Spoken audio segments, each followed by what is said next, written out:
Welcome to interesting facts. दोस्तों, सब कुछ साधना है तो किसी एक को साधिए, क्योंकि एक ही साधे सब सध है। एक सिरे को पकड़कर सुलझाने लगें तो धीरे धीरे सारी उलझनें सुलझ जाएंगी।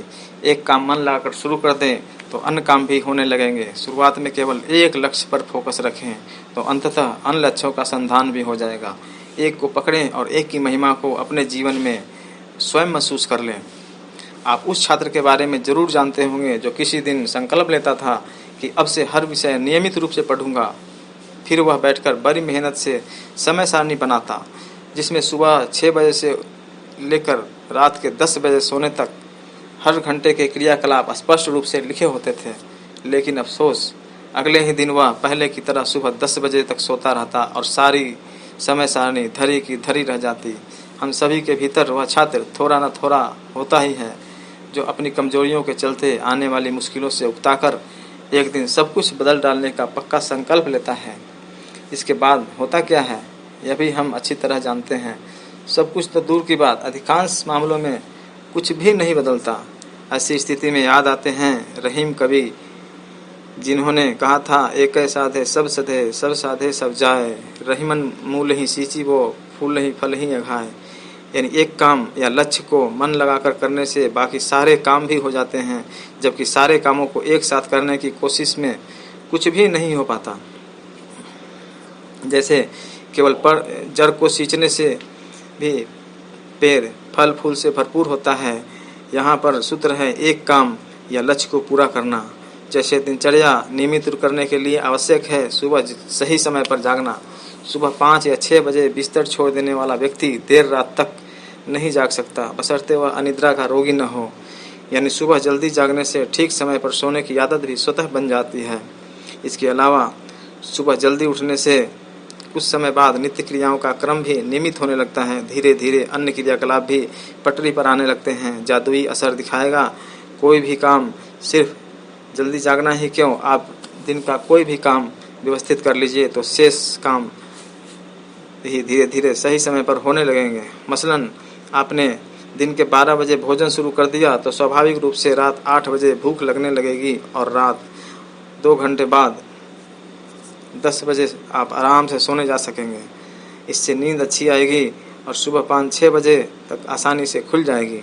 आप तरोताज़ा महसूस करेंगे तो स्वास्थ्यवर्धक गतिविधियां और खान पान आपकी दिनचर्या में शामिल होते जाएंगे। आपने अपने घर परिवार या सामाजिक दायरे में देखा होगा कि रोजाना नियम से पूजा पाठ करने वालों की दिनचर्या बड़ी नियमित होती है। उन्हें पूजा एक निश्चित समय पर करनी होती है और भोग लगाना होता है। जाहिर है यह सब दोपहर में तो नहीं हो सकता, सो उन्हें सुबह निश्चित समय पर जागना ही होता है।